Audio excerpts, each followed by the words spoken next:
GANGNEUNG, South Korea, Reuters. The lengthy list of firsts witnessed in men's ice hockey at the Pyeongchang Olympics is both impressive and in many cases outright stunning, contributing to one of the most topsy-turvy tournaments in memory. Whether it was Germany playing in their first gold medal game, and nearly winning, or Norway reaching the quarterfinals for the first time, the common catalyst for all of the firsts over the past 2 weeks was the absence of NHL players at the Olympics for the first time in 24 years.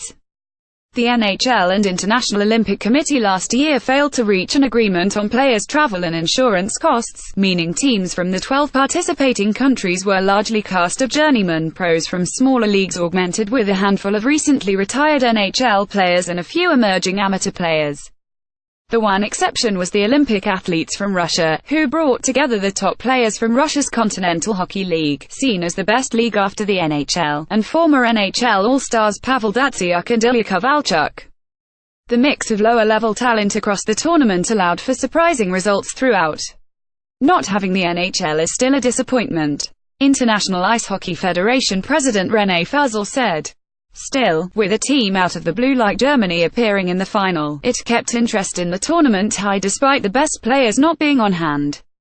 In the end, the gold medal was won by the Russians in a thrilling overtime win over Germany, who collected their own list of firsts in the Pyeongchang Games.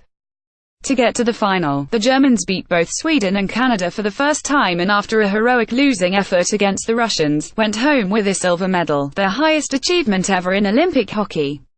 I would say that in Germany, nobody cares that the NHL is here or not, Fuzel said. Germany's coach Marco Sturm, who played in the NHL for 15 years, said while it was thrilling to have his team make the final in the absence of the best players in the world, he'd still prefer to have had the NHL in the mix.